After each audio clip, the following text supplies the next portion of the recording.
അങ്ങ് വടക്ക് ഉത്തർപ്രദേശിൽ, കൃത്യമായിട്ട് പറഞ്ഞാൽ ആഗ്രയ്ക്ക് വളരെ അടുത്ത് ഹത്രാസ് എന്ന് പറയുന്ന സ്ഥലത്താണ്. ഇതുവരെയുള്ള കണക്കനുസരിച്ച് 121 പേർ മരിച്ചു. തിക്കിലും തിരക്കിലും പെട്ട് മരിച്ചു.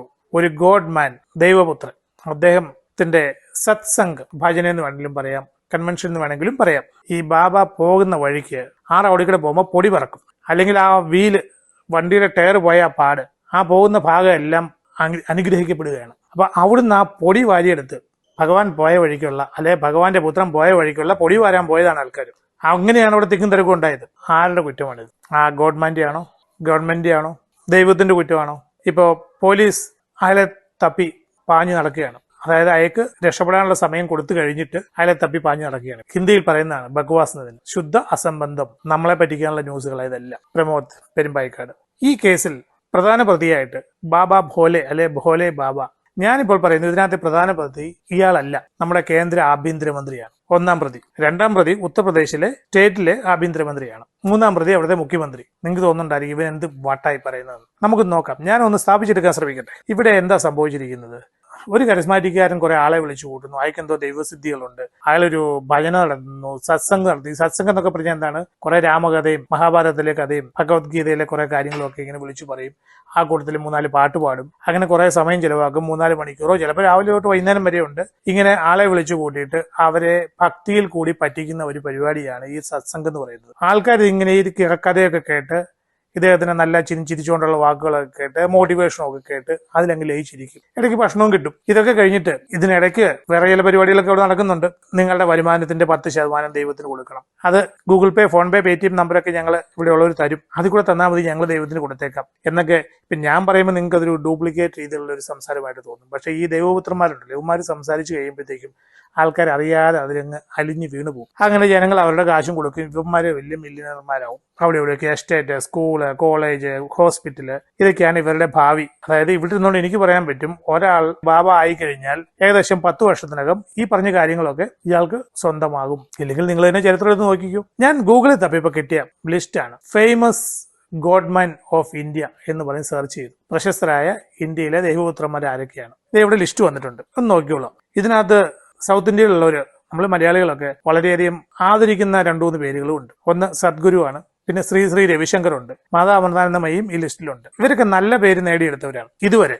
ബാക്കിയുള്ള 6-7 പേരുടെ പേര് നോക്കുക. ഇവരൊക്കെ ആയിട്ട് ബന്ധപ്പെട്ട് എന്തൊക്കെയോ criminal case, fraud case, scam, ഇതൊക്കെ ഉണ്ട്. ചിലരൊക്കെ ജയിലിലാണ് ഇപ്പോഴും, ചിലരൊക്കെ ജയിലിൽ പോയി കിടന്നിട്ട് തിരിച്ചു വന്നിരിക്കുകയാണ്. പക്ഷേ ഗൂഗിളിന് ഇതൊന്നും അറിയേണ്ട ആവശ്യമില്ല. ആർക്കാണ് ഏറ്റവും കൂടുതൽ പോപ്പുലാരിറ്റി ഉള്ളത്, ആ 10 പേരുടെ പേരുകളാണ് ഇവിടെ എഴുതി വെച്ചിരിക്കുന്നത്. അവർ ലിസ്റ്റ് ഉണ്ടാക്കുന്നത് ഇങ്ങനെയാണ്. ഈ ഭോലെ ബാബയുടെ ഭജന സത്സംഗ്, നമ്മുടെ ഈ അമ്പലങ്ങളിൽ കാണുന്ന പോലത്തെ ഭജനയൊന്നുമല്ല, വലിയ ഡോൾബി ഡിജിറ്റൽ സിസ്റ്റം ഒക്കെ വെച്ചുള്ള ഭജനയാണ്. അപ്പൊ ഇത് കേട്ടോണ്ടിരിക്കുമ്പോൾ തന്നെ ഒരു അനുഭൂതി ഉണ്ടാവും. ചിലർക്കൊക്കെ ഡാൻസ് ചെയ്യണമെന്ന് തോന്നും. അതൊന്നും ആ ജനങ്ങളുടെ തെറ്റല്ല.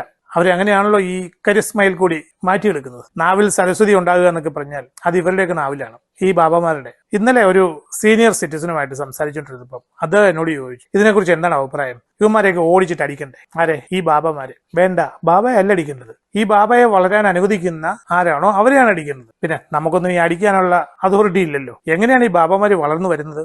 ഇവരെന്തെങ്കിലുമൊക്കെ ഒരു ചെറിയ ഊളത്തരം കാണിക്കും, ചെറിയ അത്ഭുതം കാണിക്കും. എനിക്കും അറിയാം കുറെ അത്ഭുതങ്ങളൊക്കെ കാണിക്കാൻ, അത്യാവശ്യം ജനങ്ങളൊക്കെ പറ്റിക്കാനുള്ള അത്ഭുതമൊക്കെ കാണിക്കാൻ എനിക്കും അറിയാം. പക്ഷെ എനിക്കൊരു മനസാക്ഷിയുണ്ട്, ഇതൊന്നും കാണിച്ച് ആൾക്കാരെ പറ്റിക്കരുത്, അവർ പാവങ്ങളാണ്. ചില അമ്പലപ്പറമ്പുകളിൽ കിട്ടുന്ന ചില പുസ്തകങ്ങൾ 30-40 രൂപ കൊടുത്ത് മേടിക്കാൻ കിട്ടുന്ന പുസ്തകങ്ങൾ വായിച്ചാൽ പോലും അത്യാവശ്യം ആൾക്കാരെ പറ്റിക്കാനുള്ള ഐഡിയ കിട്ടും. അല്ലെങ്കിൽ ഒന്ന് ശ്രമിച്ചു നോക്കും. ഈ ബാബാമാർ ഇതുപോലുള്ള ഒരേ പരിപാടി കാണിച്ച് 10 പേരെ വിളിച്ചു കൂട്ടിയിട്ട് എന്തെങ്കിലുമൊക്കെ അത്ഭുത സിദ്ധി കാണിക്കും. അല്ലെങ്കിൽ ഒരു ജലദോഷപ്പനി പിടിച്ചിരിക്കുന്നവനോട് പറയും, നിന്റെ പനി ഞാൻ പ്രാർത്ഥിച്ച് മാറ്റാം. നമുക്ക് ഈ ജലദോഷത്തിനെ കുറിച്ച് നമുക്ക് എല്ലാവർക്കും അറിയാവുന്ന ഒരു ചൊല്ലുണ്ട്. പഴഞ്ചൊല്ലൊന്നുമല്ല, പുതിയ ചൊല്ല. ജലദോഷപ്പനി അല്ലെ വൈറൽ ഫീവർ എന്ന് പറയുന്ന സാധനം മരുന്ന് കഴിച്ചാൽ കൃത്യം 7 ദിവസം കൊണ്ട് മാറും. പക്ഷെ മരുന്ന് കഴിച്ചാൽ ഒരാഴ്ച എടുക്കും കേട്ടോ. രണ്ടും ഒന്ന് തന്നെയാണ്. ഇതിവർക്കും അറിയാം. ഈ ബാബാമാർക്ക് കുറച്ച് പ്രാർത്ഥനയൊക്കെ ചൊല്ലി, അവർക്ക് വേണ്ടി 2 ഭജനയൊക്കെ ചൊല്ലി, ഇവർക്ക് ഇച്ചിരി പാരസെറ്റമോളും വേറെ എന്തെങ്കിലും പച്ചമരുന്നുകളൊക്കെ ഒന്ന് കലക്കി കാപ്പിക്കകത്തിട്ട് കുടിച്ചോളാൻ പറഞ്ഞൊക്കെ വിട്ട് അങ്ങ് വീട്ടിലേക്ക് വിടും. അവർ 3-4 ദിവസം കൊണ്ട് സുഖമാകും. അപ്പൊ അവർക്ക് മരുന്നിലല്ലേ ഇപ്പോൾ വിശ്വാസം. അവർ ഇദ്ദേഹത്തെ ബാബയായിട്ട് അംഗീകരിക്കുന്നു, ദൈവത്തിന്റെ പുത്രനായിട്ട് അംഗീകരിക്കുകയാണ്. പിന്നെ അവർ മറ്റുള്ളവരോട് പറയുന്നു, ആ മറ്റുള്ളവർ വേറെ കുറെ പേരോട് പറയുന്നു. അങ്ങനെ ആ ലോക്കൽ പഞ്ചായത്തുകളിൽ പ്രശസ്തനാവുന്നു, ആ ജില്ലയിൽ പ്രശസ്തനാകുന്നു, ആ സംസ്ഥാനത്ത് പ്രശസ്തനാകുന്നു. ചിലരൊക്കെ രാജ്യം മുഴുവൻ പ്രശസ്തനാകുന്നു. ഫേമസ് ഓർ നൊട്ടോറിയസ്, പ്രശസ്തൻ, കുപ്രശസ്തൻ. ചിലരൊക്കെ കുപ്രശസ്തനായാലും അയാളെക്കുറിച്ച് മീഡിയ പറയുന്നത്, അയാളെക്കുറിച്ച് ജനങ്ങൾ വിശ്വസിക്കുന്നത് അദ്ദേഹം പ്രശസ്തനാണ്, കുപ്രശസ്തനല്ല. അല്ലെ കുപ്രശസ്തൻ എന്നുള്ള വാക്ക് അവിടെ ആപ്ലിക്കബിൾ അല്ല. അപ്പൊ ഈ വ്യക്തി, ഇയാൾ ഗവൺമെന്റ് സർവീസിലായിരുന്നു, ഇയാൾക്കെന്തോ അത്ഭുത സിദ്ധിയൊക്കെ കിട്ടി. അയാൾ സ്പിരിച്വാലിറ്റിയിലേക്ക് തിരിഞ്ഞു. അയാൾ ആളെ കൂട്ടാൻ തുടങ്ങി. അയാളുടെ കൂടെ വേറെ കുറെ പേരുകൂടെ ചേർന്നു. ആര്? അനുയായികൾ. പിന്നെ ഇവിടെയൊക്കെ കാശിന് നല്ല വരവാണ്. പാവങ്ങളെ പറ്റിക്കാൻ എളുപ്പമുണ്ടല്ലോ. ഈ പാവങ്ങളെ പറ്റിക്കുക എന്ന് പറഞ്ഞാൽ ചിലർക്കൊക്കെ തോന്നുമായിരിക്കും ഈ പാവത്തിന്റെ കയ്യിൽ എങ്ങനെയാ, പാവപ്പെട്ടവന്റെ കയ്യിൽ എവിടെയാ പൈസ ഇരിക്കുന്നത്. അപ്പൊ ഇവർ ശരിക്കും കാശ് മേടിക്കുന്നത്, കാശുണ്ടാക്കുന്നത് തീരെ പാവപ്പെട്ടവന്റെ നല്ല ഈ മിഡിൽ ക്ലാസ് ആൻഡ് എബോവ് ആയിട്ടുള്ള ആൾക്കാരുടെ നിന്നാണ് ഇവർ ഈ കാശടിച്ചു മാറ്റുന്നത്. ഈ സത്സംഗ് വിളിക്കുമ്പോൾ, ഇയാളുടെ ഭജന നടത്തുമ്പോൾ 50-100 കിലോമീറ്റർ ഒക്കെ യാത്ര ചെയ്ത് അവിടെ പോയി അവിടെ വെയിലും കൊണ്ട് ചൂടും കൊണ്ട് അവിടെ ഇരുന്ന് ഈ പാട്ടും കേട്ടിരുന്ന് കഴിയുമ്പോഴത്തേക്കും ഇവർക്ക് എന്തൊക്കെയോ ഒരു മാനസാന്തരം ഉണ്ടാവുന്നൊക്കെയാണ് പറയുന്നത്. ഞാൻ പോയിരുന്നിട്ടുണ്ട് കേട്ടോ, ഒരു പരീക്ഷണാടിസ്ഥാനത്തിൽ ഞാൻ പോയിരുന്നിട്ടുണ്ട് ഇവരുടെ ഭജന നടക്കുന്ന സ്ഥലത്ത്. കുറച്ചു നേരം ഇരുന്ന് കഴിഞ്ഞപ്പോൾ നടുവേദന എടുത്തു. തിരിഞ്ഞും പറഞ്ഞു കുറച്ച് 10-15 മിനിറ്റ് ഇരുന്ന് നോക്കി. ഞാൻ പൊടിയും തട്ടി എഴുന്നേറ്റ് പോകുന്നു. എനിക്ക് പ്രത്യേകിച്ച് അനുഭൂതി ഒന്നും അവിടെ ഉണ്ടായില്ല. എന്തൊക്കെയാണെന്ന് അറിയാൻ വേണ്ടി പോയതാ. അങ്ങനെയാണ് ഞാൻ ഇവരുടെ ഈ പാട്ട്, ഭജന, രാമകഥ, കൃഷ്ണകഥ ഇതൊക്കെ എന്താണെന്നും ഇവരെന്താണ് പറയുന്നതെന്ന് ഞാൻ മനസ്സിലാക്കിയത്. ഞാൻ നമുക്ക് സബ്ജക്റ്റിലേക്ക് വരാം. ഇവിടെ 80,000 പേര്, 80,000 ആൾക്കാർ വരുമെന്നാണ് പ്രതീക്ഷിച്ചിരുന്നത്. പക്ഷെ അത് 2 ലക്ഷത്തോളമായി. ഈ ബാബ ഒരു ഭയങ്കരനാണ്. 2 ലക്ഷം ആൾക്കാരൊക്കെ ഇയാളുടെ സത്സംഗ് കേൾക്കാൻ വന്നിരിക്കുകയാണ്. അയാൾക്ക് എന്തുമാത്രം ഇൻഫ്ലുവൻസ് ചെയ്യാൻ സാധിക്കും എന്നുള്ള കാര്യം ഒന്ന് ആലോചിക്കാം. ഇവിടെ 80,000 പേരെ പ്രതീക്ഷിക്കുന്നു. 80,000 പേരെ പ്രതീക്ഷിക്കുന്ന പറയുമ്പോൾ 1 ലക്ഷം വരെ ആകാം എന്ന് കരുതുമ്പോൾ ഈ ഡിജിറ്റൽ എറയിൽ ഇതങ്ങ് ഉൾനാടൻ വില്ലേജ് ഒന്നും അല്ല. ആഗ്രയിൽ നിന്ന് അധികം ദൂരമില്ല ഈ യാത്രാസിലേക്ക്. അവിടുത്തെ ജില്ലാ കലക്ടർക്കോ അവിടുത്തെ പോലീസ് മേധാവിക്കോ ഇതിനെക്കുറിച്ച് അറിവ് കിട്ടുന്നില്ല. ഉണ്ടാവും, തീർച്ചയായിട്ടും ഉണ്ടാവും. അവരിതിനൊരു സീരിയസ്നെസ് കൊടുത്തില്ല. ഇതുപോലുള്ള പരിപാടികൾ നടക്കുമ്പോൾ ഈ പറഞ്ഞ ബാബാമാര് അല്ലെ അവരുടെ വോളണ്ടിയേഴ്സ്, അവരുടെ കമ്മിറ്റി, അതല്ലെങ്കിൽ അവരുടെ ഇവന്റ് മാനേജർ അതിന് വേണ്ടിയിട്ടുള്ള പെർമിഷനിന് വേണ്ടിയിട്ടുള്ള ലെറ്ററൊക്കെ അതാത് ഓഫീസിൽ കൊടുത്തിരിക്കും. യാതൊരു സംശയം വേണ്ട. അതുകൊണ്ടാണല്ലോ നമുക്ക് മീഡിയയിൽ കൂടെ വിവരം കിട്ടുന്നത് 80,000 ആൾക്കാരെ പ്രതീക്ഷിച്ചിരുന്നു. ഈ 80,000 മുകളിലേക്ക് പോകുന്നു, 1 ലക്ഷം ആകുന്നു, 1.5 ലക്ഷം ആകുന്നു. ഇതൊക്കെ മോണിറ്റർ ചെയ്യാനായിട്ട് ഇക്കാലത്ത് വലിയ ബുദ്ധിമുട്ടൊന്നുമില്ല. അതിനുള്ള ടെക്നോളജിയൊക്കെ ഇന്ത്യയിലുണ്ട്, ഇന്ത്യയിലെ പോലീസുകാരുടെ കയ്യിലുമുണ്ട്.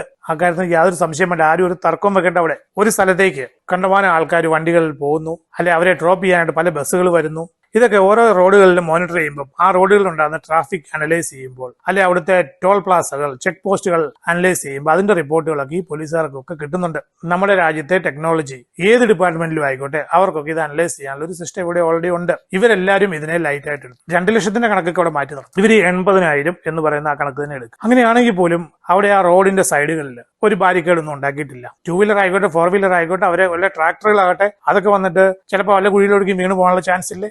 ഒരു സൈഡിൽ ഒരു ബാരിക്കേഡ് ഒന്നും കെട്ടിയിട്ടില്ല. നമുക്കറിയാം പ്രസിഡന്റ് വരുമ്പോഴും പ്രധാനമന്ത്രി വരുമ്പോഴൊക്കെ റോഡുകളിൽ മൊത്തം നെടുനീളത്തിൽ കിലോമീറ്ററുകളോളം ബാരിക്കേഡ് കെട്ടുന്നത് ആൾക്കാർ വഴിയിലേക്ക് ചാടാതിരിക്കാനായിട്ടാണ്. കൂടുതൽ ആൾക്കാരും മരിച്ചത് അവിടെ ഒരു തിക്കും തിരക്കും ഉണ്ടായപ്പോൾ ഈ റോഡിൽ നിന്ന് താഴേക്ക് വീണു, പാടത്തേക്ക്, വയലുകളിലേക്ക് വീണു. അവിടെ മുഴുവൻ ചെളിയും വെള്ളമായിരുന്നു. അതിന് മുകളിലേക്ക് വേറെ ആൾക്കാർ വന്ന് വീണു. ഇവരതിനകത്ത് കിടന്ന് ഈ ചെളിയും വെള്ളവും മൂക്കിനകത്ത് കയറി ശ്വാസം മുട്ടി മരിക്കുകയുണ്ടായത്. ഇനി ഇതിനകത്ത് വേറൊരു വലിയൊരു തമാശ ഉണ്ട്. ബാബ പറയുന്നു, ഞാൻ അവിടുന്ന് പോയി കഴിഞ്ഞിട്ടാണ് ഈ പ്രശ്നം ഉണ്ടായത്. പിന്നെ എങ്ങനെ എന്നെ കുറ്റം പറയാൻ പറ്റുക? ശരിയാണ്, ബാബ ഇന്നസെന്റ് ആണ് ഈ കാര്യത്തിൽ. അവിടുത്തെ ദൃക്സാക്ഷികൾ പറയുന്നത് ബാബ അയാളുടെ പരിപാടി കഴിഞ്ഞ് പോകുന്ന സമയത്ത് ബാബയെ ഒരു നോക്കുകൂടി കാണാനായിട്ട് ആൾക്കാർ ഓടുന്നു. അതിന്റെ പുറകെ, വണ്ടിയുടെ പുറകെ ഓടുന്നു. ആ സമയത്ത് ബാബയുടെ ബോഡി ഗാർഡ്സ് ഇവരെ വടി ഉപയോഗിച്ച് അകറ്റി മാറ്റാൻ ശ്രമിച്ചു. ചിലപ്പോൾ തല്ലി കാണും. അങ്ങനെ അവിടെ ഒരു തിക്കും തിരക്കും ഉണ്ടായി എന്നാണ് പറയുന്നത്. ഈ ആൾക്കാർ എന്തിനാണ് ഈ ബാബ പോയപ്പോൾ ഓടിക്കൂടി? ഇത്രയും നേരം ബാബയുടെ പരിപാടി കണ്ടുകൊണ്ടിരുന്ന ആൾക്കാർ വീണ്ടും ബാബ പോയപ്പോൾ എന്തിനു ഓടിക്കൂടി? അതാ ഞാൻ പറഞ്ഞൊരു തമാശ ഉണ്ടെന്ന്. ഈ ബാബ പോകുന്ന വഴിക്ക് ടാറിടാത്ത റോഡാണ്. ആ റോഡിൽ കൂടെ പോകുമ്പോൾ പൊടി പറക്കും. അല്ലെങ്കിൽ ആ വീല്, വണ്ടിയുടെ ടയർ പോയ ആ പാട്, ആ പോകുന്ന ഭാഗം എല്ലാം അനുഗ്രഹിക്കപ്പെടുകയാണ്. അപ്പൊ അവിടുന്ന് ആ പൊടി വാരിയെടുത്ത് പോക്കറ്റിലിട്ടിട്ടോ അല്ലെ ബാഗിലിട്ടിട്ടോ വീട്ടിൽ കൊണ്ടുപോയി ഭഗവാന്റെ കൂടെ വെക്കാൻ വേണ്ടിയിട്ടാണ് ആൾക്കാർ ശ്രമിച്ചത്. ഭഗവാൻ പോയ വഴിക്കുള്ള, അല്ലെ ഭഗവാന്റെ പുത്രൻ പോയ വഴിക്കുള്ള പൊടി വാരാൻ പോയതാണ് ആൾക്കാർ. അങ്ങനെയാണ് അവിടെ തിക്കും തിരക്കും ഉണ്ടായത്. എന്തായാലും ബാബ പോയി. ആ കൂട്ടത്തിൽ കുറെ പേര് നേരെ സ്വർഗത്തിലേക്കും പോയി. ഇപ്പൊ പറയുന്നു കലക്ടർ ഉത്തരവിട്ടു, SP ഉത്തരവിട്ടു, കമ്മീഷണർ ഉത്തരവിട്ടു.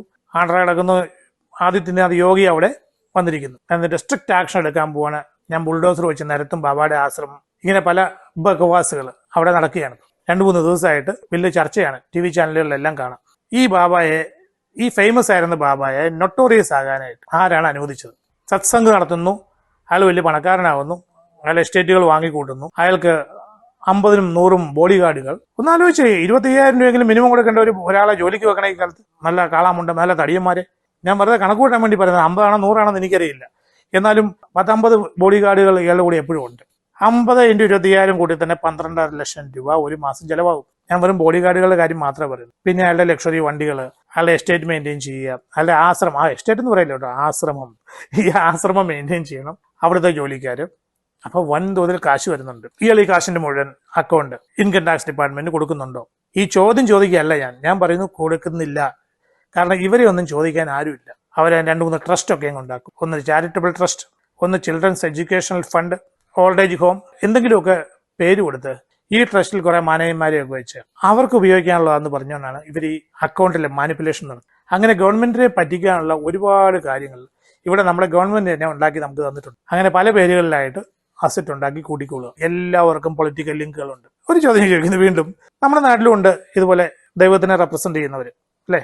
അവരെ കാണാനായിട്ട് ഏത് മതത്തിലുള്ള ആയിക്കോട്ടെ, ഇലക്ഷൻ വരുമ്പോൾ സ്ഥാനാർത്ഥികൾ അവരെ കാണാനായിട്ട് അവരുടെ അരമനയിലേക്ക്, അവരുടെ കൊട്ടാരത്തിലേക്ക്, അല്ലെ അവരുടെ ഓഫീസിലേക്ക് ഈ സ്ഥാനാർത്ഥികൾ ചെല്ലുന്നു. അത് മീഡിയ അത് നന്നായിട്ട് കവർ ചെയ്യുന്നു. കണ്ടിട്ടില്ലേ? ഈ കഴിഞ്ഞ ഇലക്ഷൻ ഉണ്ടായിരുന്നല്ലോ. എന്തിനാ അവരോട് പോയി വോട്ട് ചോദിക്കുന്നത്? അവരവരുടെ മതപരമായ പ്രവർത്തനങ്ങളൊക്കെ നടത്തി ജനങ്ങൾക്ക് നന്മ വരുത്താൻ വേണ്ടി ഉണ്ടാക്കിയിരിക്കുന്ന ചാരിറ്റബിൾ സൊസൈറ്റിയൊക്കെ ഉണ്ടാക്കി ദൈവനാമത്തിന്റെ പേരിൽ പ്രസംഗങ്ങളൊക്കെ നടത്തി എപ്പോഴും ദൈവത്തെ ഓർത്തുകൊണ്ടിരിക്കുന്ന അവരോട് എന്തിനു ചെയ്യുന്നു? വോട്ട് ചോദിക്കുന്നു. ഇവർക്കൊക്കെ ഇൻഫ്ലുവൻസ് ചെയ്യാൻ സാധിക്കും. അതുകൊണ്ട് അവരുടെ അനുഗ്രഹം മേടിക്കാം. അതിനല്ലേ പോകുന്നത്. അപ്പൊ നമ്മൾ അവരെ ഉപദ്രവിക്കരുത്. അവർ കാശുണ്ടാക്കും, എന്താന്ന് വെച്ച് ചെയ്തോട്ടെ. ഇതെല്ലാം സ്ഥാനാർത്ഥിയാകുമ്പോഴുള്ള മൈൻഡ് സെറ്റ്. ഇനി അടുത്തത്, ഇവർ ഇലക്ഷനൊക്കെ നിന്ന് ജയിച്ചു കഴിഞ്ഞാലും ഇവർക്ക് വീണ്ടും ജയിക്കണം. ഒരിക്കൽ ജയിച്ചു കഴിഞ്ഞാൽ ഉണ്ടല്ലോ, ഒരിക്കൽ ഒരു സ്ഥാനത്ത് ഇരുന്ന് കഴിഞ്ഞാൽ പിന്നെ അവിടെ നിന്ന് ഇറങ്ങിപ്പോരാൻ ഇച്ചിരി ബുദ്ധിമുട്ടാണ്. ഈ നമ്മുടെ സ്ഥാനാർത്ഥികൾ നമ്മുടെ പ്രശ്നങ്ങൾ പരിഹരിക്കാൻ വേണ്ടിയിട്ട് നമ്മൾ തന്നെ വോട്ട് ചെയ്ത് എലക്ട് ചെയ്ത് നിയമസഭയിലേക്കും ലോകസഭയിലേക്കും ഒക്കെ അയക്കുന്ന ഈ ആൾക്കാർ നമ്മുടെ റെപ്രസെന്റേറ്റീവ്സ്. ഇവരൊരിക്കൽ ജയിച്ചു കഴിഞ്ഞാൽ പിന്നെ നമ്മുടെ റെപ്രസെന്റേറ്റീവ്സ് അല്ല. നമ്മളുടെ പ്രശ്നങ്ങൾ പറയാനല്ല അവരവിടെ പോകുന്നത്. ഇവരുടെ പ്രശ്നം ഇപ്പം എന്താണ്? അവർക്ക് എങ്ങനെയും 5 വർഷം അവിടെ ഇരിക്കണം. ആ 5 വർഷം കഴിഞ്ഞാൽ അവർക്ക് തന്നെ സീറ്റ് കിട്ടണം. ലൈഫ് അങ്ങനെ അങ്ങ് പോകണം, ലക്ഷറി ലൈഫ്. അതുകൊണ്ട് ഇവരാരും തന്നെ ഈ പറഞ്ഞ ബാബാമാരെയോ അല്ലെ കരിസ്മാറ്റിക്കാരെയോ ആരെയോ ഉപദ്രവിക്കാൻ പോയില്ല. അത് അവിടെ അവരങ്ങനെ അങ്ങ് ഇരുന്നോട്ടെ. പിന്നെ ഇവര് നന്നായിട്ട് ഡൊണേഷൻ കൊടുക്കും, കോൺട്രിബ്യൂഷൻ ഇലക്ഷൻ ഫണ്ടിലേക്കൊക്കെ. അൺഅക്കൗണ്ടഡ് മണിയാണ്. ആ ട്രസ്റ്റിൽ നിന്ന് ഒരു 20 കോടി 30 കോടിയൊക്കെ വേറൊരു ട്രസ്റ്റിലേക്ക് പോകുന്നു, ഇലക്ഷൻ ഫണ്ടിലേക്ക് പോകുന്നു. എല്ലാം അൺഅക്കൗണ്ടഡ്. ഇവരെല്ലാവരും എന്താണ്? ഗ്ലൗ ഇൻ ഹാൻഡ് ആണ്. പെർഫെക്റ്റ് മാച്ചിങ് ആണ്. പാവപ്പെട്ടവരോ പണക്കാരോ ആരും ആയിക്കോട്ടെ, ജനങ്ങളുടെ പ്രശ്നം സോൾവ് ചെയ്യാനല്ല ഈ പ്രതിനിധികൾ, ഈ ഇലക്ടഡ് മെമ്പേഴ്സ് പാർലമെന്റിലും നിയമസഭയിലും ഇരിക്കുന്നത്. നമ്മളെല്ലാവരും കേട്ടതാണ്, കണ്ടതാണ്. കാശ്മീരിൽ നമ്മുടെ ആഭ്യന്തരമന്ത്രി, ശക്തനായ ആഭ്യന്തരമന്ത്രി സ്ട്രോങ് ആക്ഷൻ എടുത്തു. ആർട്ടിക്കിൾ 370 അത് ഇത് എന്നൊക്കെ പറഞ്ഞ് ബഹളം ഉണ്ടാക്കി പട്ടാളത്തിനെ അങ്ങോട്ട് അയച്ചു. അവിടുത്തെ നിയമസഭയൊക്കെ പിരിച്ചുവിട്ടു. കുറച്ചു കാലത്തേക്ക് അവിടുത്തെ പ്രധാനപ്പെട്ട ആൾക്കാരെയൊക്കെ വീട്ടുതടങ്കിൽ വെച്ചു. എന്തൊക്കെയോ ഒരു പോസിറ്റീവ് ചേഞ്ചസ് അവിടെ ഉണ്ടാക്കിയെടുത്തവർ. അങ്ങനെ ശക്തമായിട്ടൊരു നടപടി സ്വാതന്ത്ര്യം കിട്ടിയതിനു ശേഷം ഇതുവരെ ആരെക്കൊണ്ടും ചെയ്യാൻ സാധിക്കാത്തൊരു കാര്യം നമ്മുടെ ഇപ്പോഴത്തെ ആഭ്യന്തരമന്ത്രിയും അന്നത്തെ ആഭ്യന്തരമന്ത്രി ഒന്ന് തന്നെയായിരുന്നു. അവരെ കൊണ്ട് സാധിച്ചു. അങ്ങനെ സാധിക്കുമെന്നുണ്ടെങ്കിൽ എന്തുകൊണ്ട് നമ്മുടെ കേന്ദ്രത്തിലെ ആഭ്യന്തരമന്ത്രിക്ക് ഒരു സ്ട്രോങ് ആക്ഷൻ എല്ലാ സ്റ്റേറ്റുകളിലേക്കും, എല്ലാ മുഖ്യമന്ത്രിമാർക്കും ഒരൊറ്റ ഓർഡർ, സകലമാന ബാബമാരെയും കരിസ്മാറ്റിക്കാരെയും വാച്ച് ചെയ്യുക, അക്കൗണ്ട് ചോദിക്കുക, എല്ലാ ചർച്ചിലും അമ്പലത്തിലും എവിടെയൊക്കെ ട്രസ്റ്റ് ഉണ്ടോ എല്ലാവരും അക്കൗണ്ട് തന്നേ പറ്റുള്ളൂ, വാങ്ങിക്കണം, നിങ്ങളുടെ റെസ്പോൺസിബിലിറ്റിയാണ്, ഞാൻ കൂടെ ഉണ്ട്, അല്ലെങ്കിൽ നമ്മുടെ സെൻട്രൽ ഗവൺമെന്റ് കൂടെ ഉണ്ട് എന്ന് പറഞ്ഞൊരു ഗവർണൻസ് നടത്തിയാൽ എങ്ങനെ ഇരിക്കും? ഈ ഒരു ഹോം മിനിസ്റ്ററുടെ ഒറ്റ ഓർഡർ പോരെ? എന്താ അവർ ചെയ്യാത്തത്? അതുകൊണ്ടാണ് ഞാൻ പറഞ്ഞത് ഹോം മിനിസ്റ്റർ, ആഭ്യന്തരമന്ത്രിയാണ് 1ാം പ്രതി. ആ ആഭ്യന്തരമന്ത്രിയുടെ ഓർഡർ ഇല്ലാതെ തന്നെ ഓരോ സ്റ്റേറ്റുകൾക്കും ഇൻഡിപെൻഡന്റ് ആയിട്ടുള്ള ചില പവർ ഉണ്ട്. ഇവിടുത്തെ മുഖ്യമന്ത്രിയോ, ഞാൻ പറയും ഇവിടുത്തെ മീൻസ് ഏത് സ്റ്റേറ്റിലെയും മുഖ്യമന്ത്രിമാർക്കോ അവിടുത്തെ ആഭ്യന്തരമന്ത്രിക്കോ ഒക്കെ ചില തീരുമാനങ്ങൾ എടുക്കാനുള്ള അതോറിറ്റി ഉണ്ട്. ഈ പറഞ്ഞ ഏതെങ്കിലും ഒരു സ്വാമി, ഒരു കരിസ്മാറ്റിക്കാരൻ, അയാളുടെ അക്കൗണ്ട്, അയാളുടെ മണി മാനിപ്പുലേഷൻ, ഞാൻ മാനിപ്പുലേഷൻ എന്ന് പറയുന്നില്ല, അയാളുടെ മണി ഹാൻഡ്ലിംഗ് ഞങ്ങൾക്ക് അറിയണം. ഗവൺമെന്റ് അവകാശമാണത്. കാരണം ഇതൊരു ജനാധിപത്യ രാഷ്ട്രമാണ്. ഇവിടെ ഗവൺമെന്റ് ഒന്ന് തീരുമാനിച്ചാൽ അത് ചെയ്ത് തന്നേ പറ്റുള്ളൂ. എല്ലാവരും ചെയ്തു കൊടുക്കണം. അവർക്കൊരു തീരുമാനം എടുക്കാമല്ലോ. അക്കൗണ്ട് എന്താ അവരാരും പറയാത്തത്? ഇവരും പറയുന്നില്ല. കാരണം ഇവർക്കും വോട്ട് വേണം. വോട്ട് ചങ്ക്, വോട്ട് ബാങ്ക്, 10,000ങ്ങളാണ് വോട്ട് മറിയുന്നത്. അതുകൊണ്ട് ഇവരെ ഒന്നും ക്വസ്റ്റ്യൻ ചെയ്യാൻ ആരും പോവില്ല. ഇവരല്ലേ ദൈവപുത്രന്മാർക്കെല്ലാം ഇങ്ങനെ വളർന്ന് വലിയ വടവൃക്ഷമായി മാറാനുള്ള അവസരം കൊടുക്കുന്നു. പിന്നെ ഈ ഗവൺമെന്റ് ജോലിക്കാർ, ഗവൺമെന്റ് ഓഫീസേഴ്സ്, ബിഗ് ഓഫീസേഴ്സ്, ഇവരുടെയും കൂടെ ജോലിയല്ല ഇതുപോലെ ആൾ കൂടുന്നിടത്ത് ഫോഴ്സിനെ നിയോഗിക്കുക, ക്രമസമാധാനം ഉറപ്പുവരുത്തുക, ആൾക്കാർക്ക് പ്രശ്നങ്ങൾ ഉണ്ടാകാതിരിക്കുക, ഇതൊക്കെ നോക്കുക എന്നുള്ളത്. എന്തുകൊണ്ട് ഇവർ ഇതുപോലുള്ള കാര്യങ്ങൾ സീരിയസ് ആവുന്നില്ല? ഇപ്പൊ ഞാൻ ആദ്യം പറഞ്ഞ കാര്യം ഒന്നുകൂടെ പറയുന്നു. 1ാം പ്രതി സെൻട്രൽ ഗവൺമെന്റിലെ ആഭ്യന്തരമന്ത്രി, 2ാം പ്രതി ആ സ്റ്റേറ്റിലെ ആഭ്യന്തരമന്ത്രിയോ അല്ലെ മുഖ്യമന്ത്രിയോ, 3ാം പ്രതി ആ ജില്ലാ കളക്ടർ, പിന്നെ അവിടുത്തെ പോലീസ് മേധാവി. ഇവർക്കൊക്കെ സ്വന്തമായിട്ട് തീരുമാനങ്ങൾ എടുക്കാനുള്ള അതോറിറ്റി ഉള്ളവരാണ്. പക്ഷെ ഇവരെല്ലാം അവരുടെ ലക്ഷറി ലൈഫ് അങ്ങനെ ആസ്വദിച്ച് പോകുന്നതിന്റെ ഇടയ്ക്ക് ഇതുപോലുള്ള പ്രധാനപ്പെട്ട പല കാര്യങ്ങളും മറന്നു പോകുന്നു. അപ്പൊ ആ സീനിയർ സിറ്റിസൺ പറഞ്ഞത് ഇവനെയൊക്കെ ഓടിച്ചിട്ടടിക്കണ്ടേ എന്ന് പറഞ്ഞാൽ ഈ ബാബയല്ല ഓടിച്ചിട്ടടിക്കേണ്ടത്. ഇനി ഞാൻ കൂടുതൽ പറയണ്ടല്ലോ. ഈ ആൾ ദൈവങ്ങളെ കുറിച്ചുള്ള കുറെ കാര്യങ്ങളോട് എനിക്ക് പറയാനുണ്ട്. ഇതെല്ലാം കൂടി ഇന്നൊരു ദിവസം കൊണ്ട് പറഞ്ഞാൽ തീരില്ല. ഇവരെങ്ങനെ കാശുണ്ടാക്കുന്നു, ഇവരെങ്ങനെ ഈ കാശ് കൊണ്ട് വലിയ ബിസിനസ് ചെയ്യുന്നു, അതൊക്കെ വരും ദിവസങ്ങളിൽ പറയാം. നമസ്തേ.